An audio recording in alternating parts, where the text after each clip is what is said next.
આજનો જે વિડિયો છે એ છે હેર પોરોસિટી ઉપર કે પોરોસિટી શું હોય છે અને કઈ રીતે પોરોસિટી ચેક થઈ શકે. તો આપણી પાસે મેજરલી 3 ટાઈપના હેર આવતા હોય છે. એક તો એકદમ જાડા, મીડિયમ અને એકદમ પતલા. આજે આપણે જાણશું એકદમ પતલા હેર અને એકદમ જાડા હેર વિશે. કે જ્યારે કોઈ પતલા હેરમાં તમે કોઈ ટ્રીટમેન્ટ કરો છો અથવા કોઈ હેર કલર કરો છો તો એ બહુ વધારે લોંગ લાસ્ટિંગ રહેતું નથી. અથવા તો કોઈ જાડા હેરમાં તમે કોઈ પણ ટ્રીટમેન્ટ કરો છો અથવા કોઈ હેર કલર કરો છો તો એ પણ બહુ લોંગ લાસ્ટિંગ રહેતું નથી. એનું કારણ શું હોય છે? તો જ્યારે કોઈ પતલા હેરમાં તમે કોઈ ટ્રીટમેન્ટ કરો છો તો એ પતલા હેરની અંદર પ્રોડક્ટ પ્રોપર પેનિટ્રેટ થતી નથી. પ્લસ હેરની અંદર મોઇસ્ચર જે છે એ પણ વધારે લોંગ ટાઈમ સુધી રહી શકતું નથી.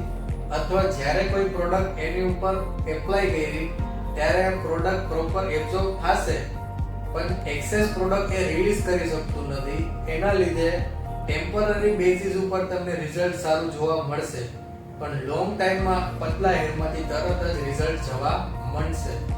એની સામે જ્યારે એકદમ જાડા હેરમાં તમે ચેક કરો તો જાડા હેરમાં પણ સેમ ઇશ્યુ આવે છે કે એમાં પ્રોપર પ્રોડક્ટ પેનિટ્રેટ થાય છે પણ તરત જ પ્રોડક્ટ રિલીઝ પણ કરવા માંડે છે. એનું કારણ હોય છે એની હાઈ પોરોસિટી.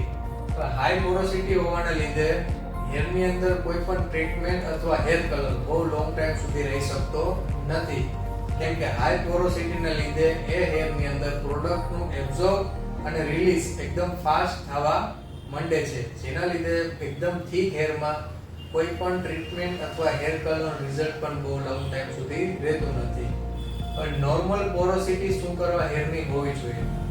તો નોર્મલ પોરોસિટી તમારા હેરમાં હોય તો તમારા હેરમાં હેર કલરનું લાસ્ટિંગ પણ સારું રહેશે પ્લસ કોઈ પણ ટ્રીટમેન્ટનું લાસ્ટિંગ પણ સારું રહેશે. આ તો આજનો એજ્યુકેશનલ વિડિયો. આ રીતે વિડિયો જોવા માટે અમારી YouTube ચેનલને સબસ્ક્રાઇબ કરો અને Instagramમાં ફોલો કરો.